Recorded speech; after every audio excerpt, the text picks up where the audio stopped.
Hi everybody, and welcome to the slightly delayed meeting. We are quorate now, which is good. I'm going to pass over now to Amanda. Thank you. So it's the 19th of June today. This is the first meeting of the Audit, Governance and Oversight Committee for this municipal year. So the first item I just wanted to explain is the arrangements for chair of this Audit Committee. So at the Avon Fire Authority AGM on the 12th of June, Councillor Paul Goggin, to my left, was voted as Vice Chair for the Fire Authority. That therefore means that in accordance with the terms of reference for this Audit Committee, that he automatically became the chair of this committee. So there is no vote on that. He is automatically the committee chair. So with that in mind, I'll hand over. Thank you. So we'll move on to agenda item 1, which is an election of the vice chair of this committee. I'd like to propose Councillor Riddle. May I have a seconder? Thank you, Kieran. Congratulations or commiserations, I'm not sure which. Votes in favour? Oh, okay. Votes in favour? Super. Any votes against or abstentions? No. Brilliant. I wasn't sure if you were going to vote against yourself there, Councillor Riddle. Okay. Thank you. And I look forward to working with you. We have some apologies for absence. We have Councillors Kent, Sarney, Wilcox and Stansfield, and we also have apologies from David Powell, our independent member. And we also have not got Councillor Williams, so he had accepted this meeting, so but it may be that he arrives later. Thank you, Amanda.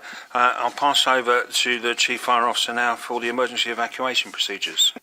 Thank you, Chair. Good morning, everybody. There is no planned fire alarm for this morning, so as does actuate, then we'll be asked to leave the building. If you can leave the building through one of the fire escape exits, which are the doors towards the corridor. Normally you can exit through the central staircase. If that is blocked, there is exits to either side of the corridor, and we will congregate out to the front of the building. In the car park, we'll take a roll call. Thank you. Thanks, Chair. And as usual, if there is a fire, go in the opposite direction from where all the fire brigade members are going. Okay, we have declarations of interest. I have none advised before the meeting. Do we have any updates to that? No, thank you. Public access, agenda item 5. We haven't received anything before today's meeting. So I'll move on to agenda item 6, which is Chair's business. So, as I said, welcome everybody to this meeting, which is taking place at the Severn Park Training Centre. We are also recording this meeting for the public to view on the Fire Authority YouTube channel. So, first off, we'll do member introductions. I'm Councillor Paul Goggin. I represent Hartcliffe and Withywood Ward in Bristol. And if I could pass over. Good morning, everyone. Councillor Matthew Riddle from the Severn Vale Ward in South Gloucestershire. Good morning, everyone, and apologies for the delay and mistake for the human error. My name is Councillor Yassin Mahmood, Lawrence Hill, Bristol City Council. Good morning, everybody. I'm Councillor Kieran Cronley, represent Winterstoke in Weston-super-Mare, which is North Somerset Council. Fabulous. I'll now ask officers to introduce themselves, and if we start off with the Chief Fire Officer. Thank you, Chair. Good morning, everybody. Simon Shilton, your Chief Fire Officer, Chief Exec. Good morning, everybody. Luke Gazzard, Assistant Chief Officer for Service Delivery. Good morning, Emma Bowen, Democratic Services. Good morning, members. Scott Ward, Corporate Assurance and Planning Manager. Good morning, Helen Dunbarton, also Corporate Assurance and Planning Manager. Mark Jones from RSM. We provide the internal audit service. Sam Hawkins, Assistant Manager at RSM. Good morning, Liam Peach, Data System Support Officer. Good morning, Caroline Taylor, Head of Corporate Assurance, Continuous Improvement and Planning. Good morning, Alison Short, Head of HR. Good morning, Claire Bentley, Head of Finance. Good morning, I'm Verity Lee, Statutory Finance Officer. Good morning. Amanda Brown, the Clerk and Monitoring Officer to Avon Fire Authority. And I'll just pass back to Amanda for the pre-election guidance. Thank you, Chair. So yes, the Fire Authority has now published its pre-election guidance, which remains in place until the polls close on the 4th of July. So members and officers are encouraged to read the guidance which has been emailed to you and to act in accordance with it. Just for clarity, Fire Authority meetings will continue to deal with the day-to-day business of the Fire Authority during that period. Thank you. Thank you. So just a little bit of housekeeping. Can I remind everyone to either turn your phones off or to put them onto silent? When you are speaking, if you could use your microphones so that it's recorded for the YouTube channel, and then remember to turn them off so your little red light is not on after you've finished. So any voting required today will take place by asking members for a show of hands. We'll ask for any votes against, any abstentions, and then votes for. So now we move on to the substantive business for the meeting. First off, the minutes of the last meeting on the 15th of March 2024. I'd like to move that they are an accurate representation. Do we have any comments or corrections? No? Could I have a seconder for those, please? Thank you, Councillor Riddle. And I will sign those minutes. I'll do that now, so I don't leave the building and forget to do it.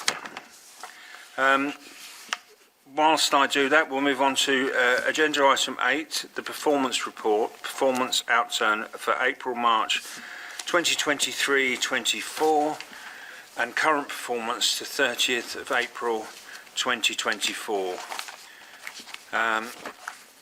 And Caroline will be presenting on this.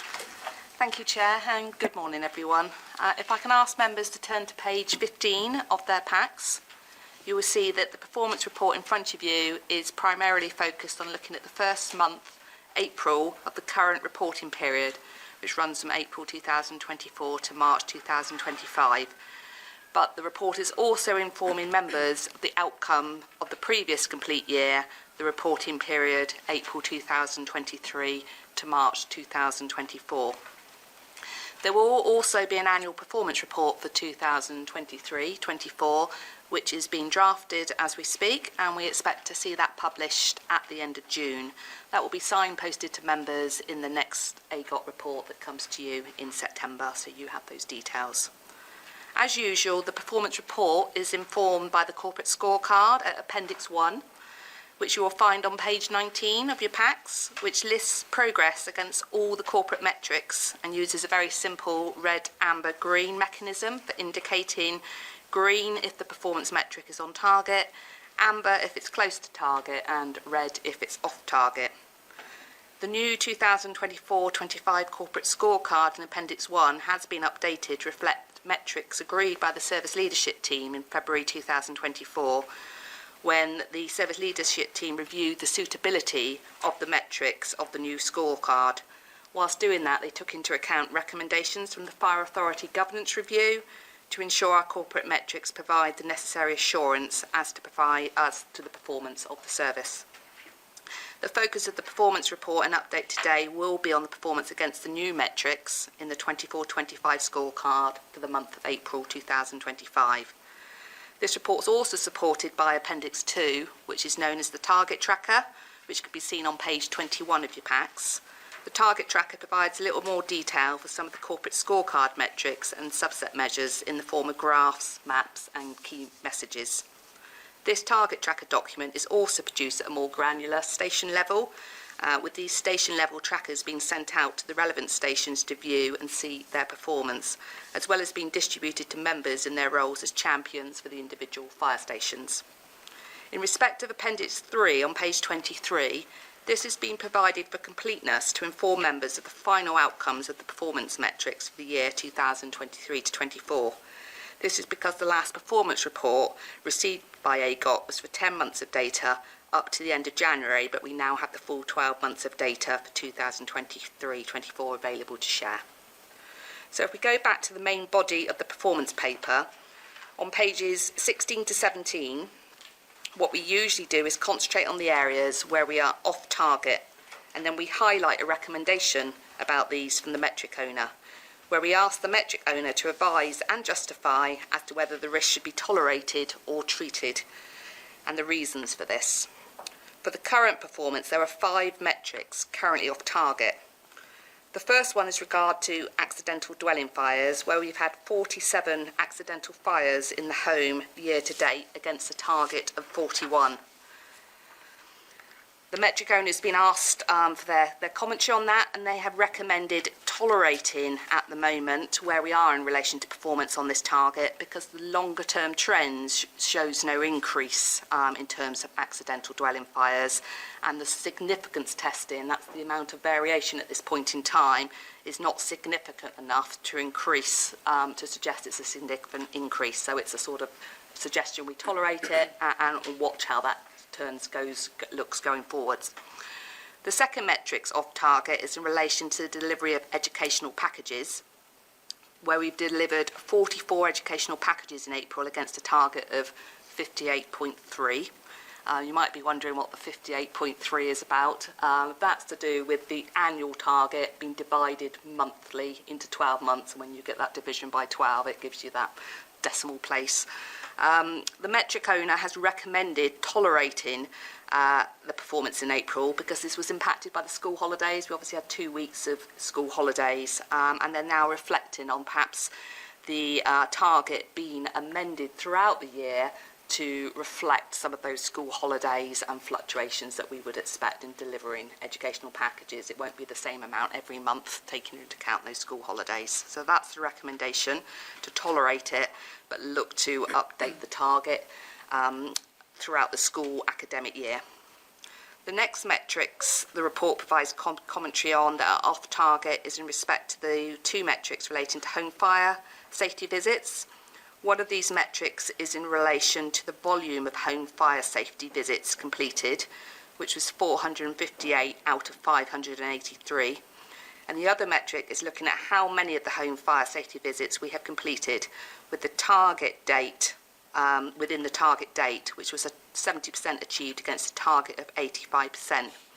Home fire safety visits are one of our main interventions we do to help improve fire safety in the home, where our staff will go out to people's homes and talk about fire safety, and they will fit smoke alarms if appropriate, as one of our greatest risks is accidental fires in dwellings. In respect of prevention and completion of home fire safety visits, in terms of the volume of them and completing them within the target date, the metric owner recommended tolerating this result this time round, as again the delivery has been impacted by the school holidays, and has advised that processes are in place that will improve the completion going forward within targets. I'm also pleased to report that although the May data was not available at the time this report had to be published by, that I've had a look at the latest data, and I can provide an update to advise that as the metric owner anticipated, there has been an improvement in these figures in May, and we now are on 84% of home fire safety completed, and in April we are now at 78% that are being completed within the time frames, which is an improvement from the 70. So as predicted, the progress is improving since April's data. The final metrics that the report provides commentary on is the percentage of fitness tests in date for operational staff, with 86.44% in date against a target of 95%. May's data wasn't available again at the time of this report, but I do know that figure has improved, with 89.48% of staff now in date with their fitness tests, so we are moving in the right direction in respect of that target. So the metric owner has recommended, again, tolerating as they have put processes in place to move us towards the target, as has been evidenced from the improvement from April to May. So that is my presentation of the report. Over to any questions, or for the Chair for the recommendations. Thank you very much, Caroline. And I noticed that the last of the metrics, with an exception, the investing in our staff, there seems to be substantial work that's done to address this with a second service fitness advisor, and also appointing an officer to manage non-station based staff. Training has also been completed, I think, with an operational staff member at every station to provide fitness advice and to manage the testing and recording the results. So that's good. Councillors, did you have any questions for Caroline? Kieran. Thank you for that. So my question kind of relates around the home fire safety visit. So it was just to understand, I suppose, what activities we're doing to try and get to that 100%, because the context behind this is we didn't meet it last year, obviously I don't know the year before, but we did meet it last year. So I suppose it's the when question of when do we think we'll get there, and what activities are we doing to improve it? Okay, I might need some additional support answering this question, but I do know a lot of the focus on increasing our numbers is in working with partners to improve our referral rates, and we're doing a lot of work to identify what the sort of key strategic partners were that we need to form new partnerships with to help us achieve that number. In terms of the target of when we're going to achieve it, I mean, obviously it's the target's there because we are aiming to achieve it by the year end. I don't know, Simon, if you've got anything further to add. No, thanks, Caroline. Pretty much covered it, really. We have increased the target for this year in relation to comparison to last year. We've changed or increased capacity within the working day. We have had a couple of staff shortages in terms of vulnerable adults for the team as well. And as Caroline's mentioned there, we've been very much focusing on improving our partnership referrals, where ideally what we would like is all of our home fire safety visit referrals to come through from partner agencies, targeting those that are most vulnerable. So continually trying to improve that to ensure that we meet the targets that we've set. Simon, if I could just ask a quick question. For example, if somebody is a van dweller, would that count as a home fire safety visit if you went along and advised them? Yeah, there are a number of metrics that are used to assess vulnerability. So it depends on their lifestyle, their behaviours, not just their location, as an example, where they live. So depending on the metrics as to where they would sit on the level of vulnerability and the priority in which we would undertake a home site fire safety visit. I might be able to help with that. Councillor. Thank you. And thank you very much for your report. It's very, very easy to read and understand. In terms of accidental dwelling fires, do we know within that heading the issues, and are any particular fires within that heading on the increase? I know before I joined the Fire Authority a number of years ago, I was told that males living on their own were high risk. I'm not sure if that's still the case. Thank you. I'm not able to answer that straight off. I can find out. There are reports that are done both nationally and sometimes at a local level where they do some further analysing to understand if there are any key themes and trends. I haven't seen a recent report that's come out, but I am aware they have come out previously. So what I will do is I will go back. Simon, the performance manager, is on leave at the moment, and ask him if he's received any recent updates, and if we have that information I can bring it back. I think, as it's mentioned, one of the three, I think it's important that we get the detail behind that. I'm sure officers are onto it, but it would be interesting to find out if there's any particular type of fire within that heading. That's a problem. Thank you. I also had a couple of questions from the independent member, so if the other members have finished, shall I cover those? So the independent member actually had a question around the sickness levels, and he wanted to know whether we had, for the corporate staff, some benchmarking figures available.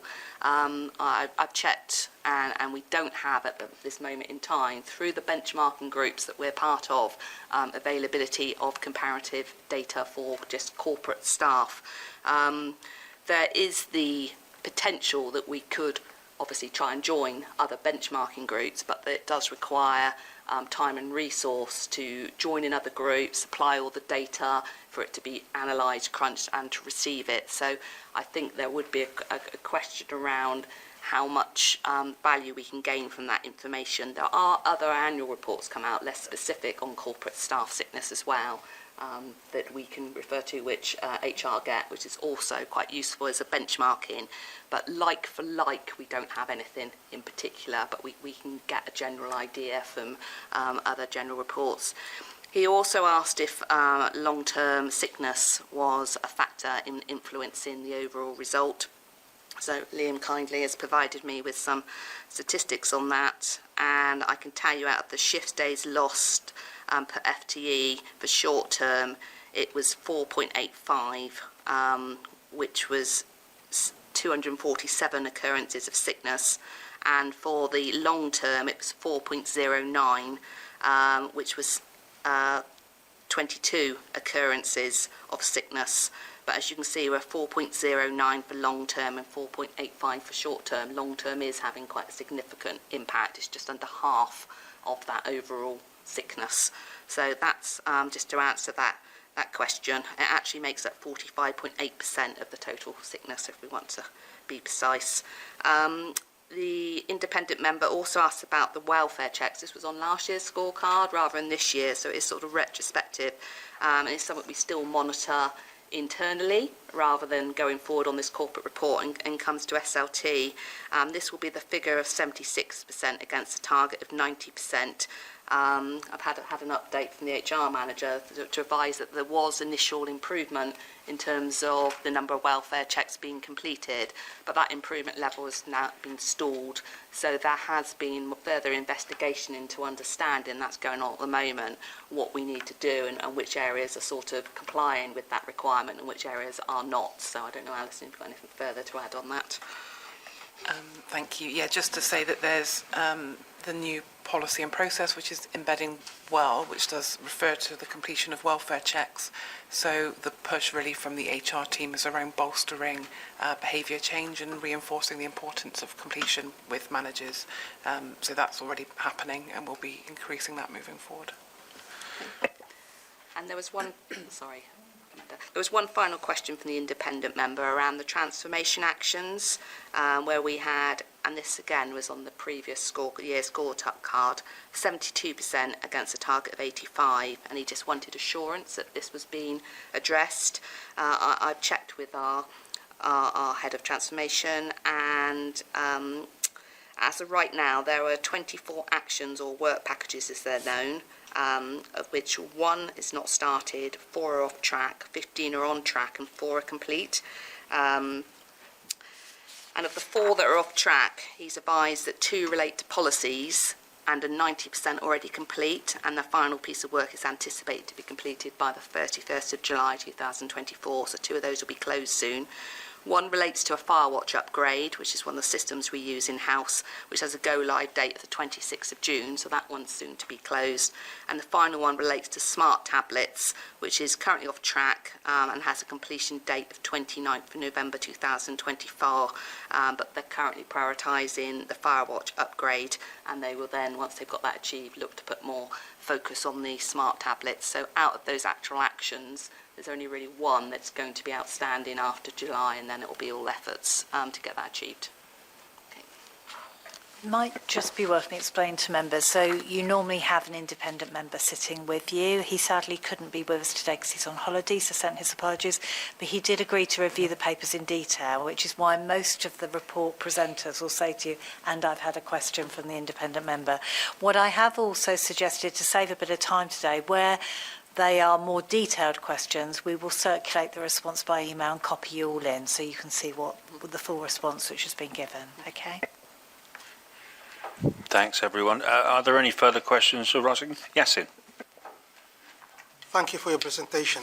How confident you are to meet within short term these statistics that you give us, great statistics, and I'll be the help with the young man. But how confident are you going to meet this impacted, as you said now, the school holidays, the Easter, as you just mentioned? And we know the school holidays coming now with 6 weeks. In terms of the educational packages? Yeah. I mean, the feedback's come from obviously the metric owners, and they have given us assurance that it is in relation to the school holidays. So we think this is just for 1 month, this data, and the overall year's target was divided by 12. And then for the month of April, you've automatically got 2 weeks you can't go into schools and deliver educational packages.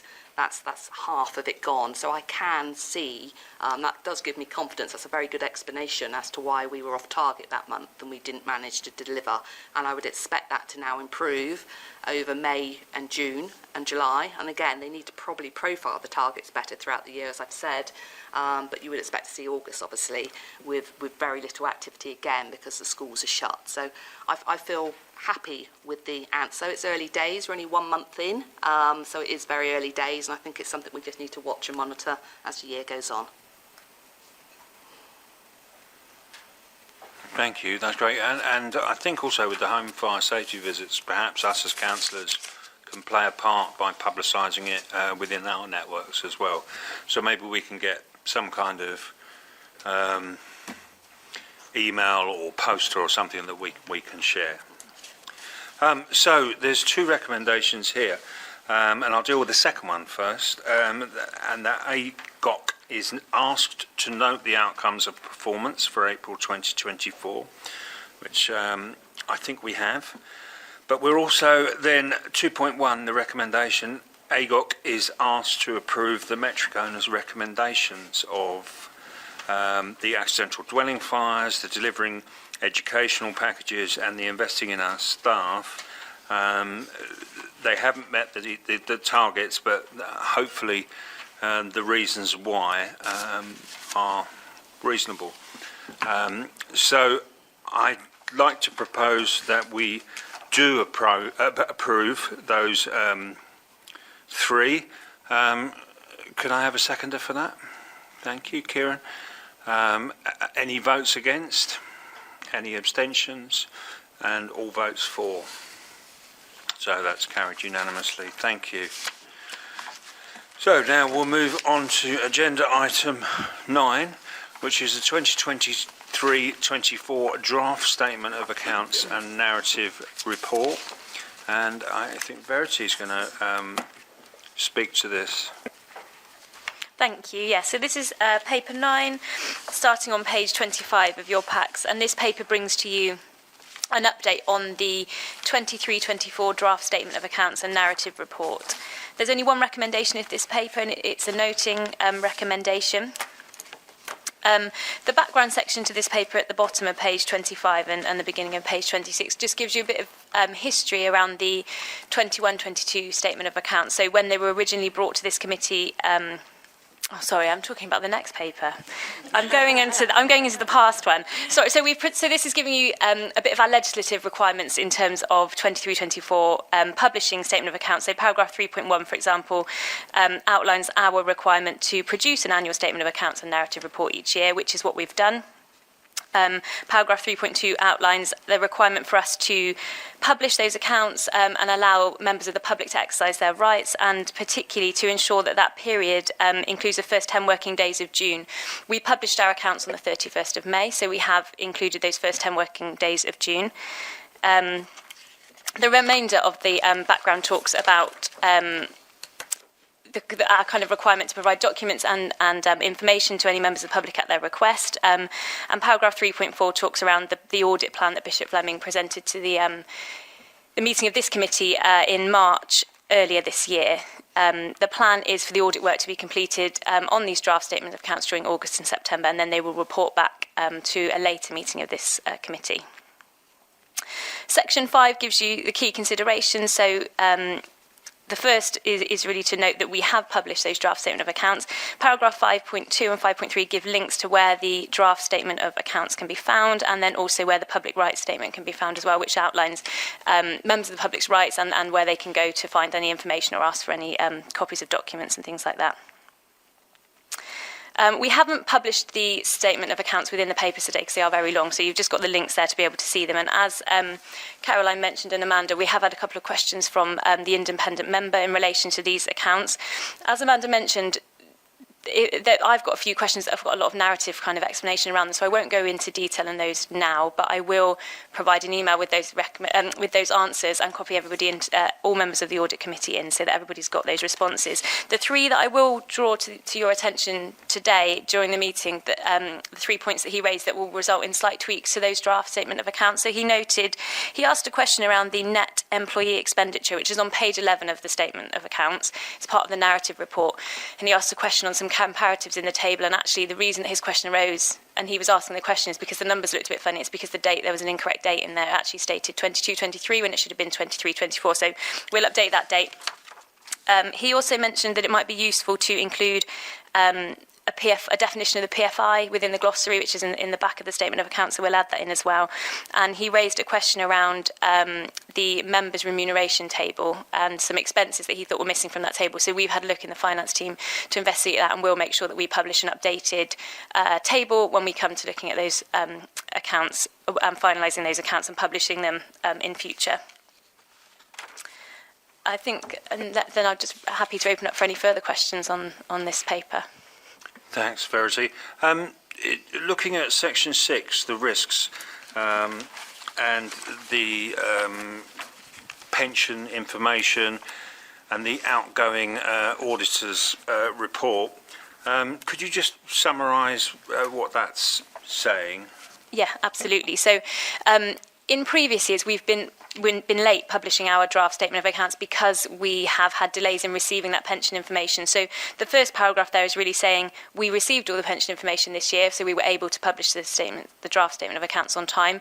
The second paragraph is talking around how pensions are still delaying the sign-off of the prior year accounts. So the 22-23 accounts remain the audit is almost complete, but they're just still working through the pension information.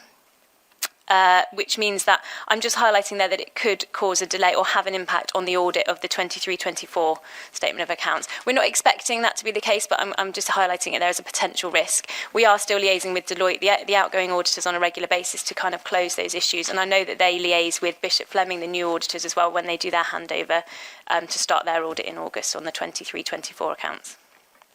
Thanks, Verity. Councillors, do you have any questions? Yasin? Thank you for your clarification. But my question is, why is Avon Pension Fund is delaying this, and also why we didn't meet the target? If they know already, we can accept like 1 year, but consecutively, why are they delaying? Thank you. So the delay for 22-23 is around the auditors being happy with the numbers that the actuaries provided, and I actually think it's the GAD actuary, which is related to the firefighter pension scheme. So Deloitte are just in the process of working through their audit procedures to confirm that they are happy with the numbers that the government actuarial department has provided for the firefighter pension scheme. So it's not the actuary that's causing the delays, it's the auditor.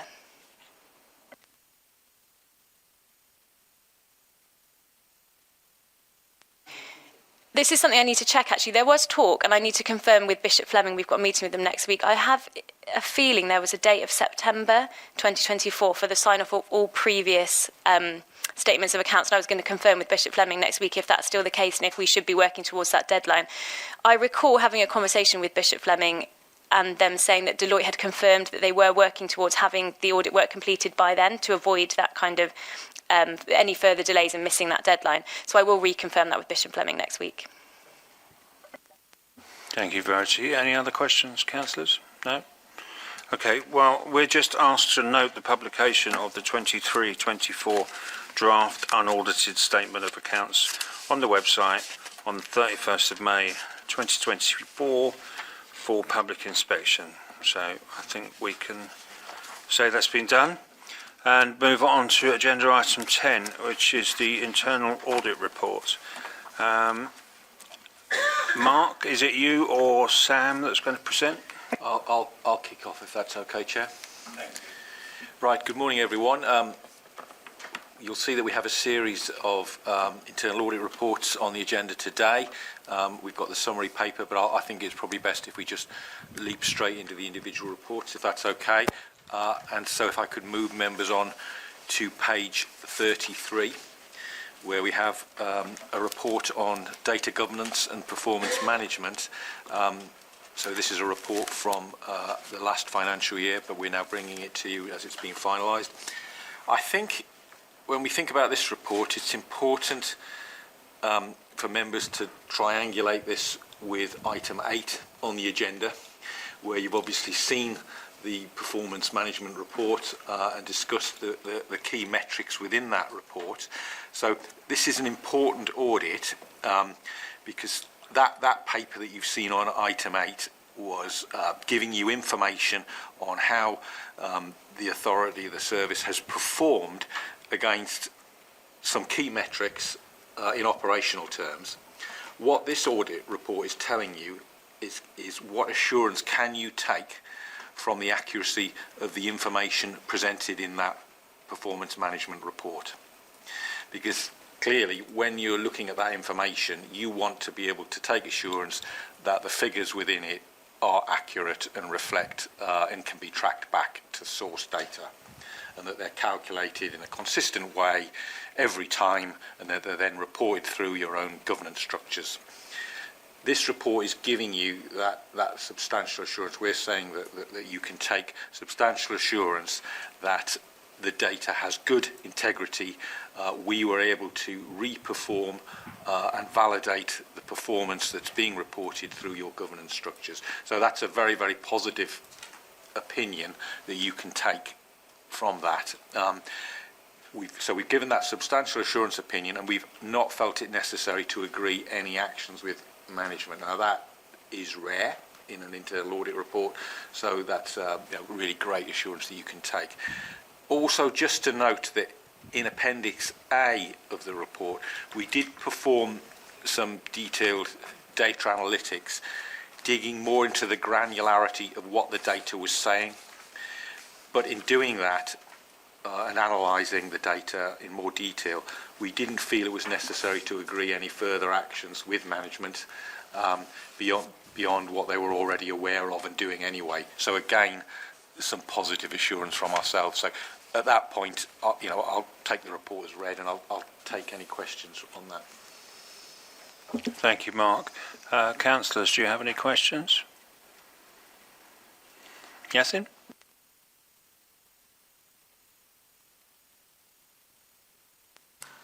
With the timescale of the emergency, I'm not sure if the chief, someone can respond. What's the timescale to responding when you call the 999? Is that 7 minutes or 8 minutes? So it's within 7 minutes for a category, what we call category 1, so life at risk from that perspective. Thank you. Any further questions? No? Mark? So I'll now pass on to Sam, who's going to take you through the next audit report. Thank you. Thanks, Mark. So I will take you through the HR absence management report, which members can see on page 47.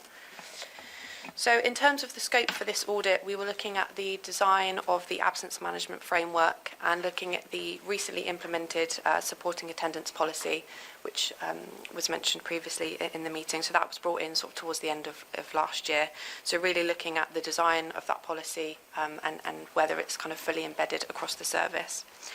This report obtained a reasonable assurance opinion overall, with 4 low management actions and 4 medium actions. I was just going to touch on the medium actions in this meeting. So these were focused largely around the compliance against the new policy. So I think this report recognised and reflected where the service are in embedding the policy, appreciating that as it is at the moment, it's well designed and in line with good practice. However, in terms of the compliance and monitoring assurance against the compliance of the policy, that's where improvements could be made moving forward. And we, in the report, have reflected that actually there's a potential long-term aim of having automated workflows built into the HR absence management process, which will help with monitoring the compliance and gaining that assurance that the policy is having the desired effect and operating effectively. So overall, we concluded that, as I said, the framework is adequately designed and in line with what we'd expect to see, but we've highlighted some improvement areas. So I'll take that one as read and take any questions that members may have. Thank you, Sam. Matthew? Thank you very much. I'm interested to hear about the compliance. Do we know, or do you have any timescales when that will be better, when we see improvements on that? It does concern me that it's a compliance issue, not necessarily a framework or a design issue. So it does concern me it's a compliance issue. And when are we hoping to have that better? Thank you. Alison, is that one I can hand over to you? Thank you. Thank you. Yeah. So the compliance issue is, as I mentioned earlier, more around behavioural change. So the focus, the communication piece has been very well done, and that continues. There's been extensive training, coaching for all managers on the subject. So now it's about reinforcing that to understand. They understand what the process is and what the expectations are, but it's really more about why is that important.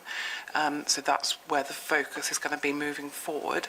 It is a heavily manual process in terms of that checking element on sort of our side, resource planning, anything sort of away from the manager's responsibilities. So that's why an automated process would be incredibly helpful moving forward around those workflows and provide that additional level of scrutiny and oversight around compliance. Where are the gaps? Where are there trends of particular stations or issues not being picked up? So that will be the focus moving forward. How much of that process can we streamline and automate? How much as possible.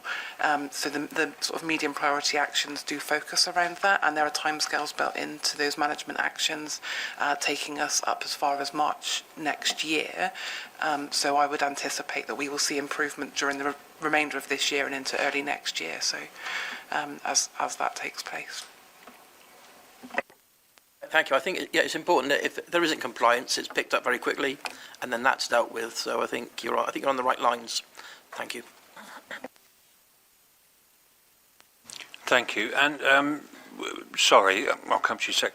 Alison, would the improvements around what we heard about fitness, is that going to feed into less absence, do we think? There's the fitness measurement is more around kind of fitness for operational duties and ensuring that's in place. However, the fitness advisor does obviously focus on people's general health and well-being as well. So there is a desire for that to feed into overall improved health and well-being, yes. Thank you. Kieran? So I've just got, I suppose, a practical question. So from an internal audit perspective, what's the difference between a reasonable assurance and a partial? Because obviously if you've got several actions, it feels a bit risky, doesn't it, particularly on a HR thing. So are we saying that the process and the policy itself is sound, just that people aren't always following that process? Is that effectively the difference between a partial and a reasonable? Shall I pick that one up, Chair? We have a series of 4 opinions. The substantial opinion, which was the first audit report, and the reasonable assurance opinion that we're discussing now, they're both classed as positive opinions. If it's a partial assurance opinion or a minimal assurance opinion, that's classed as a negative assurance. It's more of an art than a science because it's an opinion. But what we're trying to do is look at the risks that the organisation is facing, and then the weaknesses in the control framework that we're identifying, and they could be design of the controls as we discussed, or it could be compliance, or it could be that the whole thing is ineffective.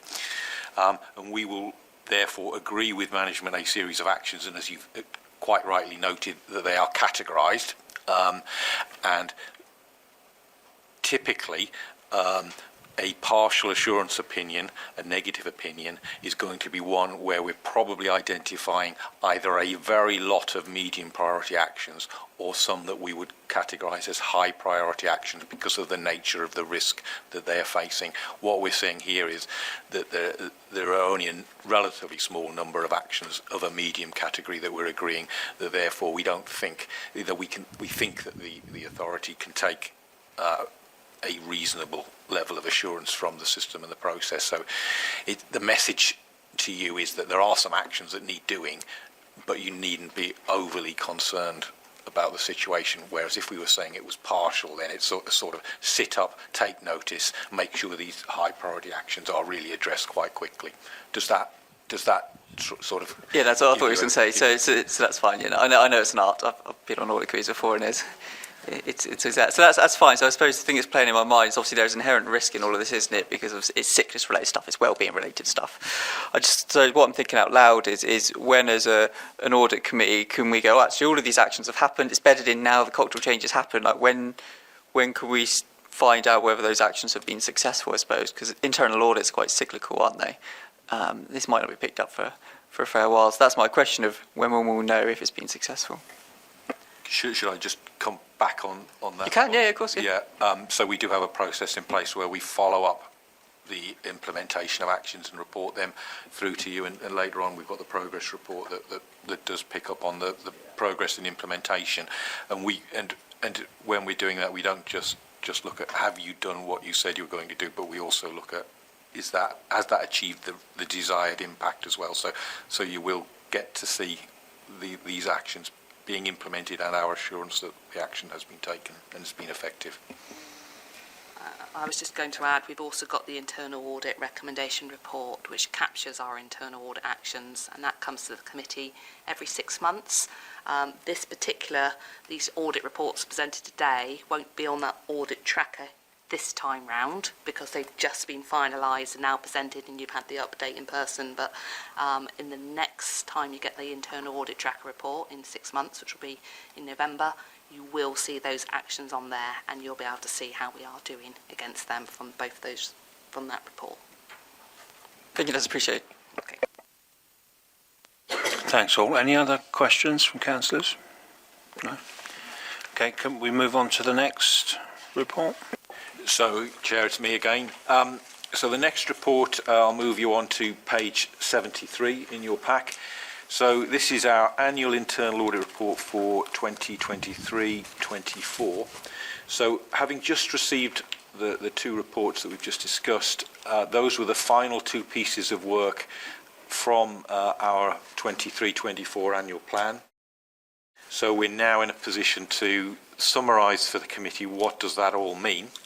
It's a requirement of the public sector internal audit standards that myself as your head of internal audit gives an overall annual opinion, and that opinion is shown on page 74 of the pack under the heading the opinion, and you'll see that what we're saying there is that the organisation has an adequate and effective framework for risk management, governance and internal control. So that's a very positive statement, but then there is another sentence which says, but we've identified some further enhancements to the framework, etc., etc. So this opinion is a positive opinion. We show in Appendix A to this report the range of opinions that we can offer. So similar to the internal audit opinions, we have 4 opinions that we can offer, 2 positive, 2 negative. This is a positive opinion, but it's the second level of opinion. So it's not the highest level of opinion, which would just be that first sentence. So you may be saying, well, right, why have we not got the highest level of opinion? Let's anticipate that question.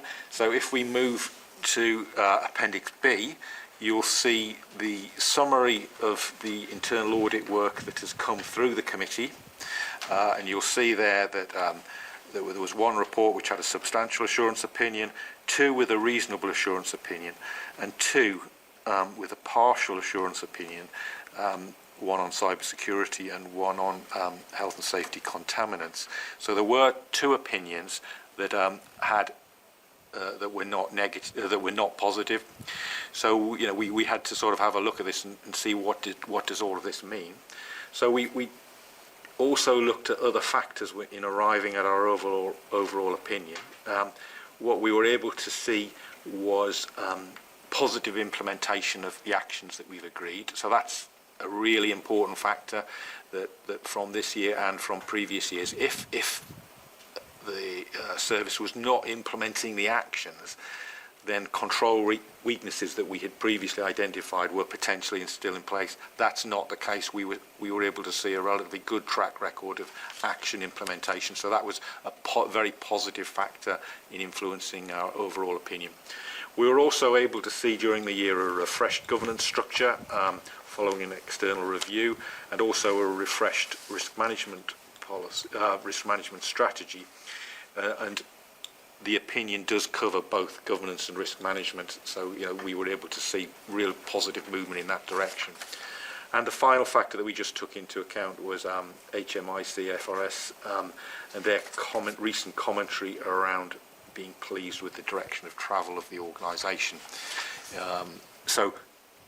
We were able to, in overall terms then, taking all of that into account, to give that second level of opinion, which I would stress again is a positive opinion, and is probably the opinion that the vast majority of our clients, not only in emergency services but across the not-for-profit public sector, get. It's very, very few clients get that highest level of opinion, where every audit report would have to be probably substantial assurance. Very few actions agreed with management for us to be able to give that highest level of opinion.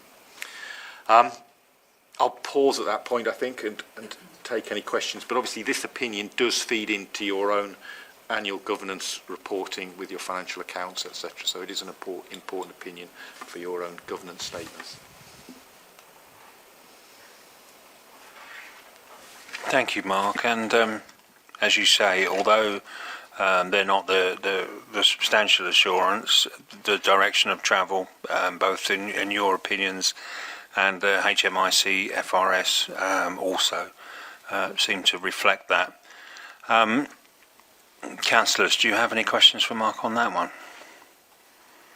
No? That's brilliant. Okay, thank you. And I think we have one more. Sam's going to take the progress report for me. Thanks, Mark. So, I will take you through the internal audit progress report, which you'll find on page 85. And this really just concludes the audit plan for 23-24 with the two final reports presented at this meeting. And it also sets up the table for the 24-25 plan. Currently, this year's audit plan is on track, with the HMI CFRS governance audit underway and the fixed assets key financial controls audit set to start within the next couple of weeks. We've also included in the report some sector briefings for members' reference, and have also included a follow-up summary as well, which demonstrates the management actions which we validated since the last audit committee meeting. So at present there aren't any concerns in terms of the delivery of the 24-25 audit plans, and there isn't any significant change to mention. So if there's any questions, I'll take those. Thank you, Sam. Any further questions? No? Okay. Well, the recommendations are that we consider the internal audit reports, the findings and agreed management actions for the following audits: data governance and performance management and HR absence management. Consider the annual internal audit report 23-24 and consider the progress report. And I think we've done all of those.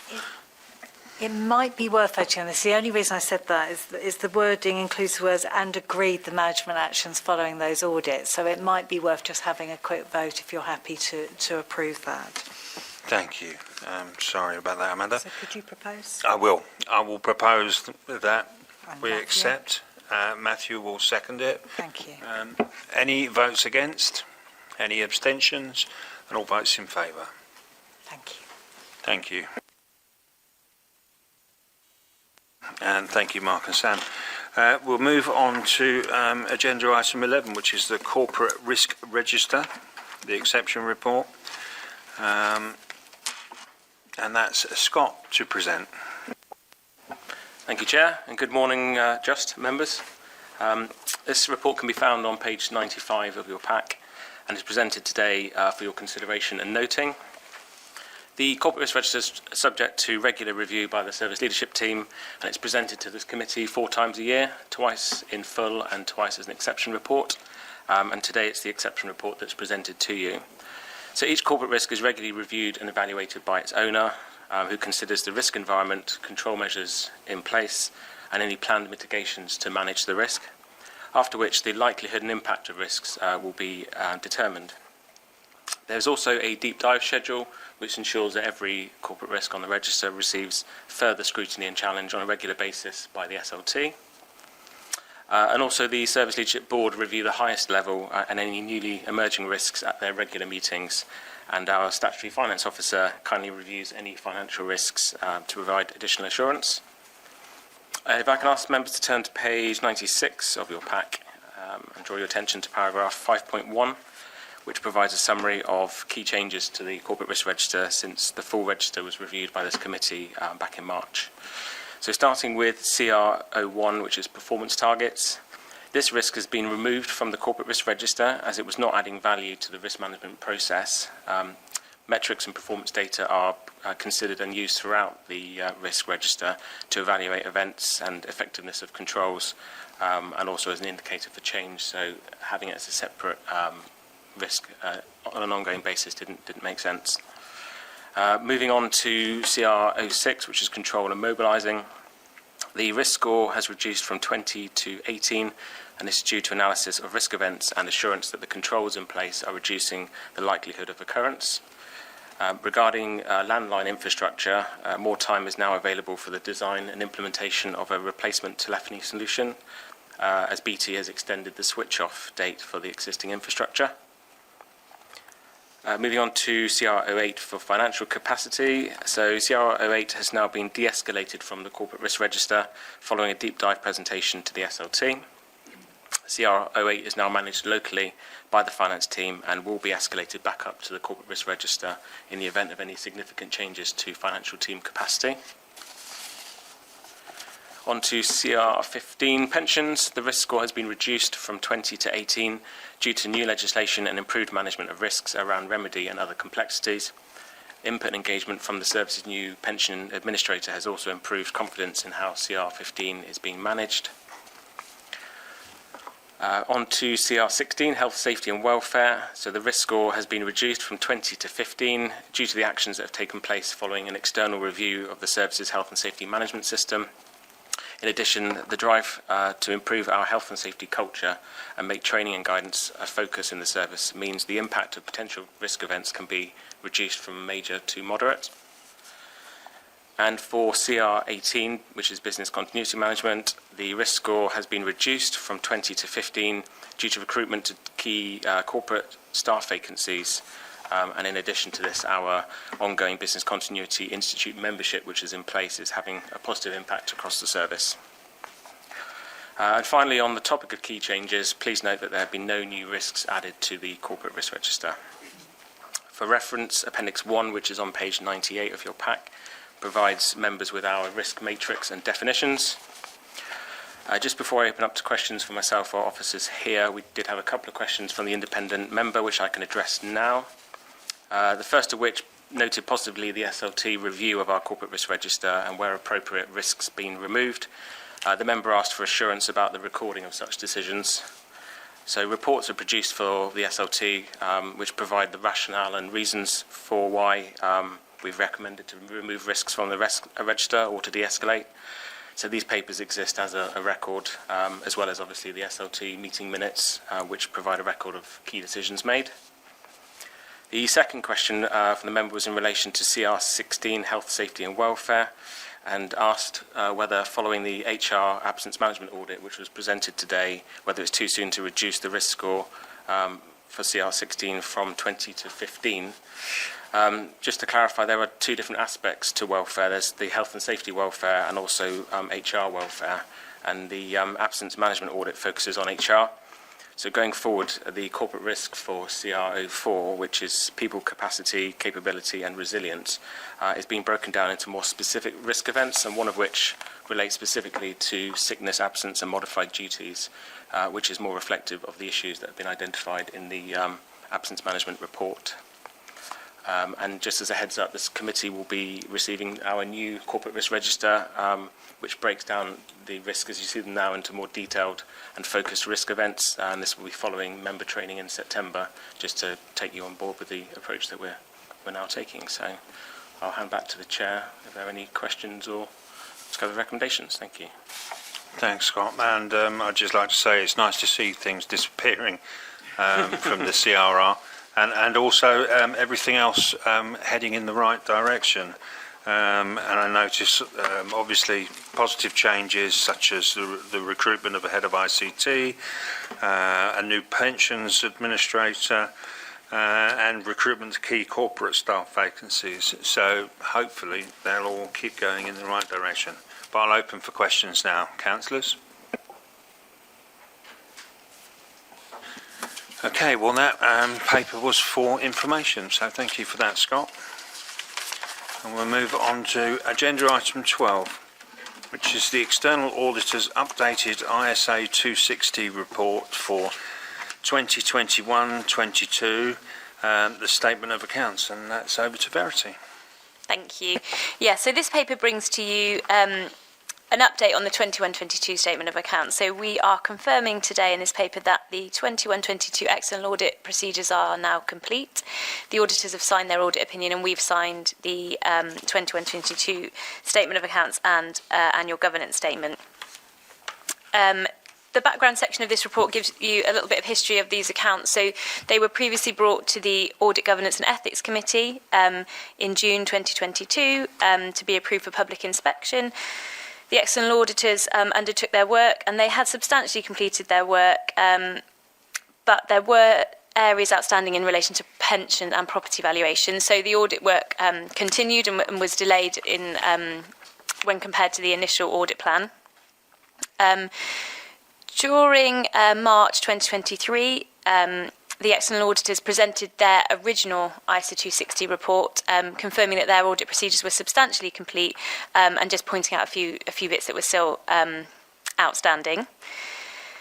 We then published the 22-23 Statement of Accounts for public inspection, and a number of queries came up that resulted in us making some adjustments to the 21-22 accounts. So those adjustments were brought to this committee in September last year, and during that meeting the committee agreed or approved for those draft Statement of Accounts to be approved by the Chair and the Vice Chair, as long as no other changes were made.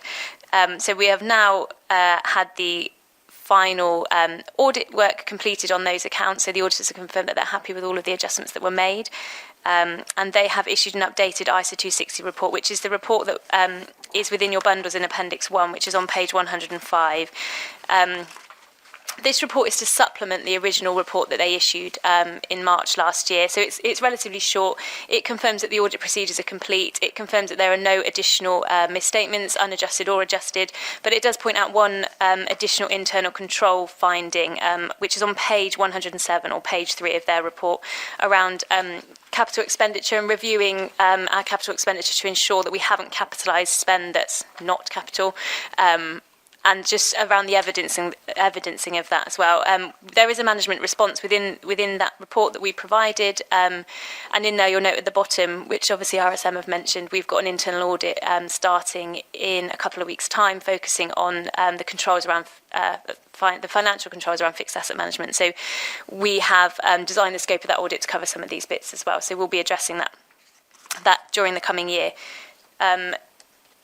And I think that's all I was going to say on that. There's, just to confirm that they have been, so 2022 has been finalised, 22-23 we've got the pension outstanding, and 23-24 have just been published. The draft statements are just published for inspection now. So that's a summary of where we are with all the statements of account over the past few years. Thanks, Verity. Matthew. Thank you. I know that property valuations has been discussed before at this meeting, but could you remind me now, have we got to a settled position going forward of what we're going to do with and how we're going to do property valuations? Thank you.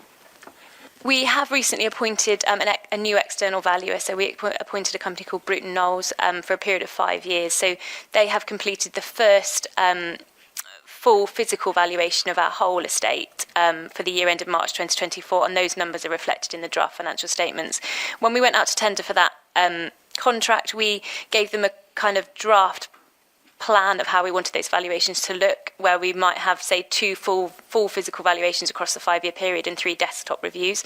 I know when Bishop Fleming came to present at this committee, I can't remember if it's last time or the time before, but they talked about how there is talk of potentially reducing the audit work around property valuations because it becomes quite an onerous piece of work, and we've had lots of issues before. But that hasn't yet, as far as I'm aware, that hasn't yet been confirmed in terms of what that will look like. So we've appointed our property valuation expert to ensure that we're compliant with SIPFA guidance and best practice, which is that we should value our properties in full at least once every 5 years, or at any time that we believe there's an indication of a material change to the value of the property. So we've designed the contract based on that. Thank you very much for that clarification. Thank you. Are there any other questions from members? No? Well, that report was for information, so we note that, and we move on to agenda item 13, which is the Annual Governance Statement 2022-23 and Draft Annual Governance Statement 23-24. And I believe, Helen, you're presenting on this. Yes, thank you, Chair, and good afternoon, members. I'd like to present the Annual Governance Statement for the years 2022-23 and 2023-24. First, I need to highlight that there's been a slight technical issue with the numbering on the annual governance statements within the report pack when they've been generated by the system. So in Appendix 1 and 2 of this paper, there is some inconsistent numbering, but I just wanted to reassure you that on the master copies of those documents, the numbering is correct. So this is a decision paper where members of the committee are asked to approve the 2 annual governance statements, the final version for 22-23 and the draft version for 23-24. I may refer to the annual governance statements as AGS throughout the presentation. So each year we are required to produce an AGS to comply with the Accounts and Audit Regulations 2015. The statement sets out how the Fire Authority will comply with the regulations and will ensure that high levels of governance are provided across the organisation. It's written to provide a clear assessment of how the governance framework has operated over the previous financial year. You'll notice that each AGS has a short exec summary at the front, and then the SIPFA Solace framework and principles are used to structure the main body of the report, and then each AGS has an appendix which provides the outcomes of the detailed self-assessments. So the draft AGS for 22-23 was presented to this committee on the 27th of June 2023, and the content was approved subject to paragraphs 13.1 and 13.2 being updated with the Head of External Audit's opinion and commentary on value for money when that was published. So it's part of External Audit's role to be satisfied that proper arrangements have been made to secure economy, efficiency and effectiveness in the use of its resources. So that's known as value for money, and in their 22-23 value for money report to AGOC in March 24, our external auditors identified a significant weakness in the relation to the services governance arrangements, as highlighted by the November 2023 HMIC FRS report and inspection findings. It is worth noting that these areas were already being addressed, though. If I can take you to section 13 and 14 of this one, which is page 132.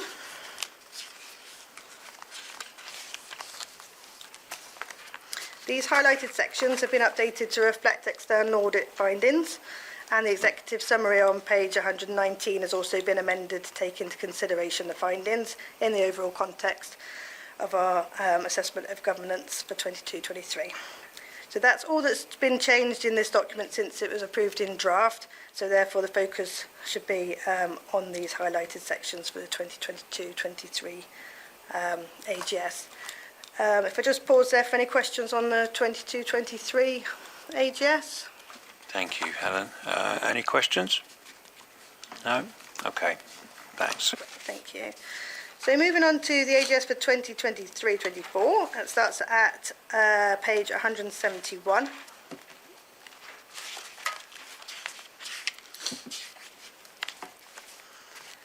Members are to be aware that we carried out an annual review of effectiveness during April and May this year against the SIPFA Solace principles of good governance. So managers, heads of service and statutory officers have been asked to evidence how good governance is being demonstrated in our authority.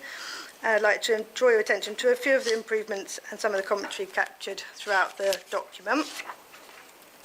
Culture change has remained a priority in 22-23, so section 5 on page, starting at page 176, provides assurance on the arrangements we have in place to accelerate culture change in the service. So among many initiatives, this includes embedding the dignity and respect policy and toolkit, the zero tolerance statement, responding to the recommendations in the HMIC-FRS Spotlight report on values and culture in the fire service, and implementing a confidential reporting line, DBS checks for all staff, as well as joint diversity and HR training package. So an enormous amount of work being done in that area, which we hope is reflected within the document. If you could turn to page 184, paragraphs 8.2 and 8.3 summarise some important developments in the service's approach to corporate risk. The corporate risk management strategy and roadmap has been updated and strengthened by a risk tolerance and a risk appetite and tolerance statement. And further enhancements this year include a review of the risk descriptors used within the corporate risk register to ensure that risk events, causes, consequences are all being suitably described and evaluated. Internal audit, review the effectiveness of our internal controls for financial management through an annual key financial controls audit. Paragraph 8.7 on page 185 states that the audit focused on payments to staff this year, and this audit resulted in a reasonable assurance rating. If I can take you to page 188. Marked as section 11 on your document, although section 13 in reality, this provides the head of internal audit's opinion. As RSM have already covered, this was a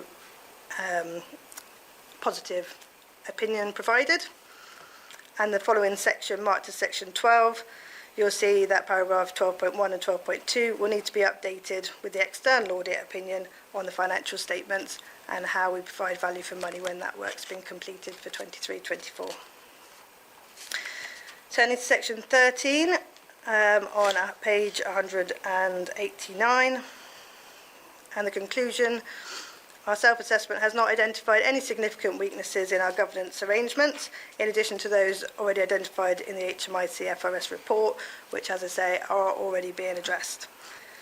On the basis of the annual review of effectiveness and the evidence provided, we consider that the governance arrangements are adequate and effective.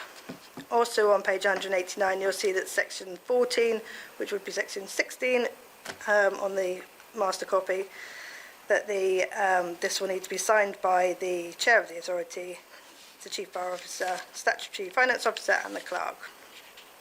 So finally, moving to page 191, which is section 18 and appendix A of this document, there's a summary of the findings of the annual review of effectiveness with a detailed breakdown under each of the 7 SIPFA Solace principles of good governance, where we have evidence to support that we are adhering to the principles and the actions that we've implemented over the last financial year and the planned actions to continue improving over the coming year. So this concludes my presentation. If there is any questions, otherwise I'll hand back to the chair. Thank you, Helen. Councillors? I haven't got a question, but I would like to thank you how you make it easy for us and just and highlighting. So thank you. Sorry to interrupt. We did notice before the meeting that, in fact, in relation to recommendations C and D, which is the authorisation of the Chief Fire Officer, Chief Executive, Chair and Statutory Officers to sign the accounts and to approve the publication of the AGS alongside the Statement of Accounts, those are subject to no changes being made by the external auditors. So you're approving in principle C and D, but if there are changes made by the external auditors, we will of course bring them back to you. Okay, thank you. Thanks for that clarification. So were there any further questions? No. Okay, thank you. So moving on to the recommendations, we are asked firstly to approve the amended content of the executive summary, sections 13 and 14 of the 22-23 annual governance statement for publication alongside the final 22-23 statement of accounts.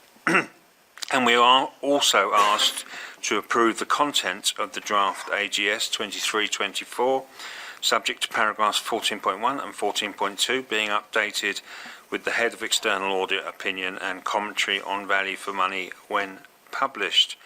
So if I split those into two, if I take A and B as the first one, I propose that we do approve both of those. Can I have a seconder? Kieran, thank you. Any votes against? Any abstentions? And votes in favour?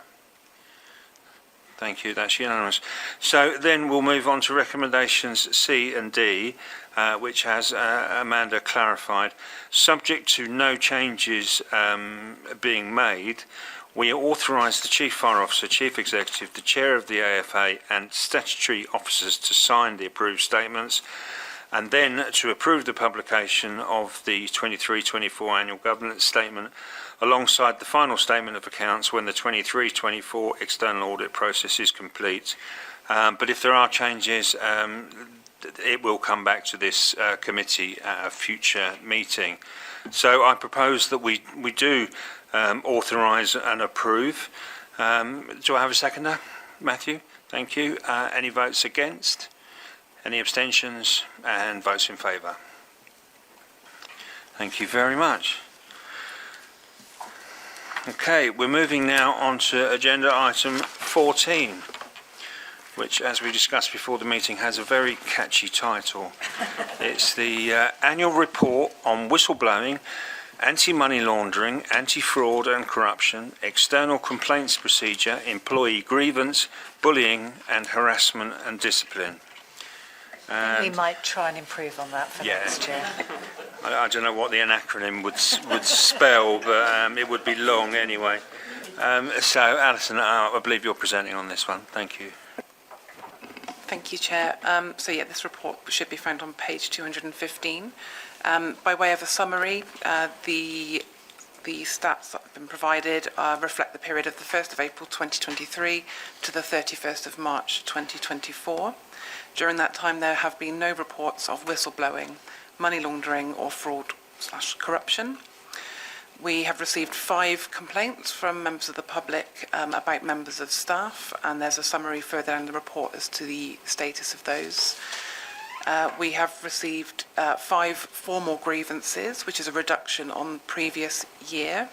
And just to anticipate any queries on that one, within paragraph 5.6, there's a very top level overview of those grievances, but the outcome for 3 of them will say facilitative resolution, just in case anybody isn't aware of what that means.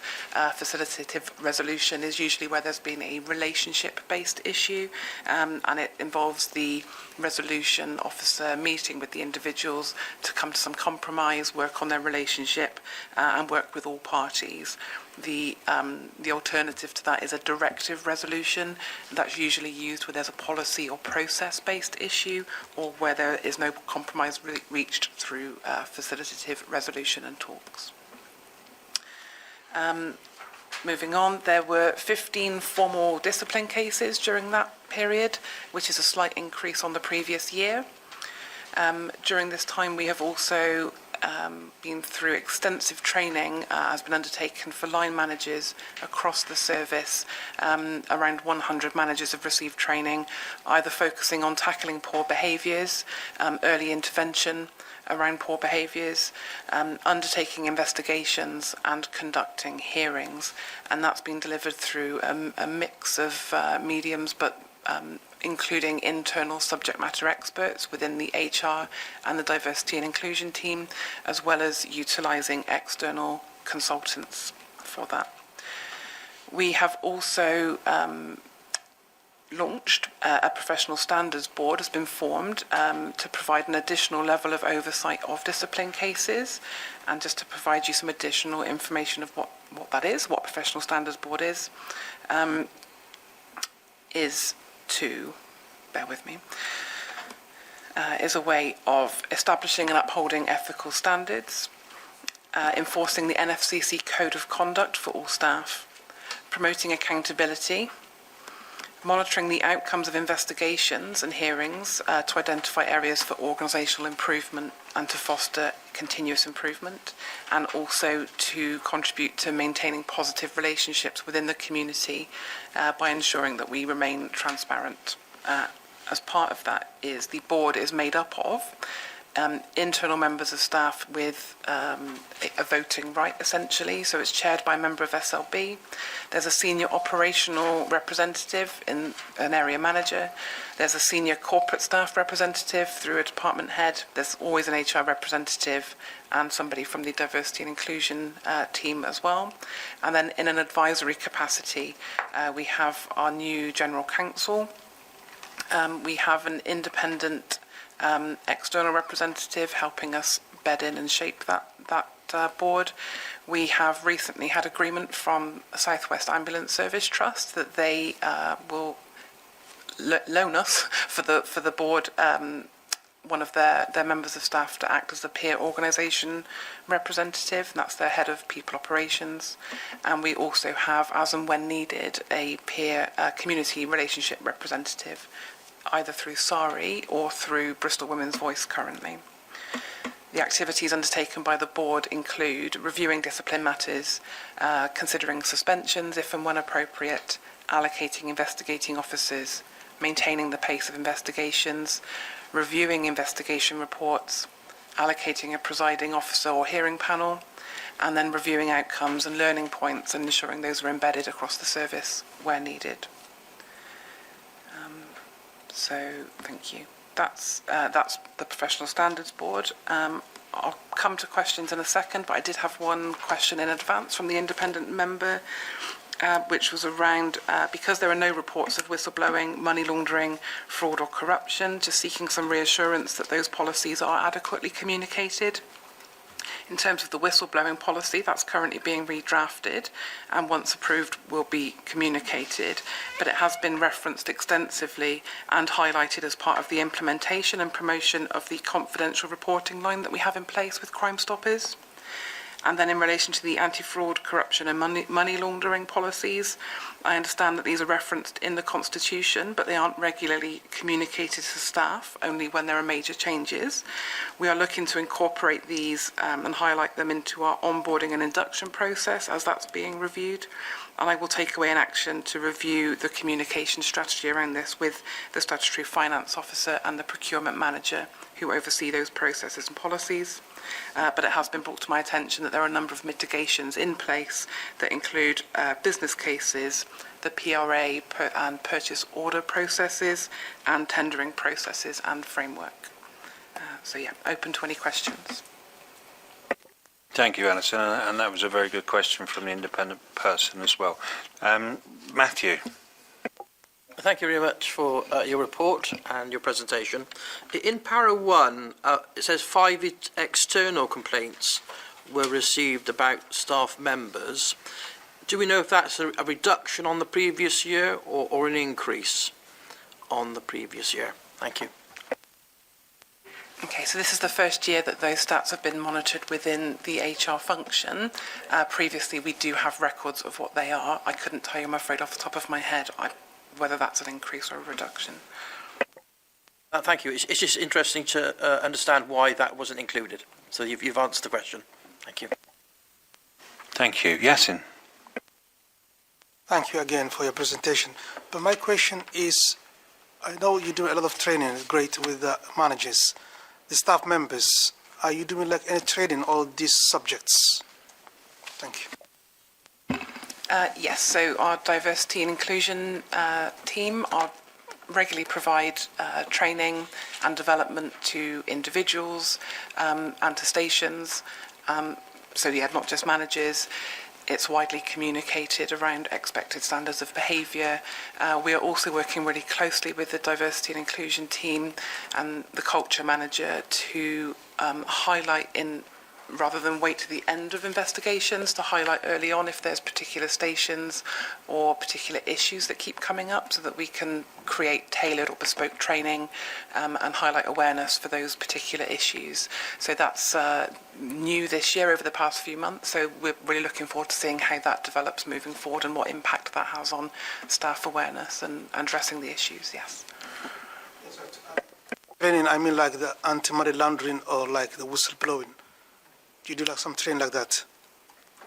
We don't provide training on whistleblowing or money laundering, it's or the corruption. It's just around the communication piece. So whistleblowing has been more widely referenced and communicated because we launched the confidential reporting line last year with Crime Stoppers. So as part of that communication piece and the information that's available on the intranet, the whistleblowing policy is referenced there. So it's more visible to members of staff that exists, but it is due for review, and that's taking place currently. But with the rest of it, all the money laundering and the corruption piece, that those aren't routinely communicated. But we are looking at ways of improving that moving forward. Councillor, if I can give you some reassurance, those documents are embedded within the Fire Authority's Constitution, and at the AGM we discussed the fact that some chapters of the Constitution have been reviewed as part of the governance review, but some are waiting for a refresh, and that is why the whistleblowing policy is currently being redrafted as we speak. So I'm going to bring back to members all those remaining chapters, and by your meeting in October you would have signed off everything after we've held a Constitution working group, and then I think that's the time to republish everything and re-advertise everything, because I think it's all there, it's just whether people can find it. I think it's a very valid point by the independent member, but I think once we've done the full refresh, that's the time to start the comms effort, if you like. Matthew. Back on that, thank you, Amanda, for that. In that refresh, could you also have a sort of a summary of all the policies and when they're next due for refreshing? If you see what I mean. Well, there's two distinct pieces of work. So my piece of work relates to the chapters of the Constitution, and I set out in my paper at the AGM which ones have been done and which ones are to be done. There's a separate piece of work by the transformation team, and I think Simon can update on that. Yeah, so with the transformation team, part of a previous learning is around policy refresh and how we are reminded that they're due for a refresh. So the whole transformation team have almost done a cradle-to-grave review of policy management. We now have introduced a policy hub. So every single policy is in one location, and the search function has been improved, so staff are looking for a particular policy. We've also been able to enhance the policy owner as well with the refresh date, so every single policy has had a recent refresh apart from the two that was mentioned earlier on. And also there's an automated process around when it's due for review from that perspective as well. Caroline, did you want to come in on that also? I wanted to come in back on an earlier question.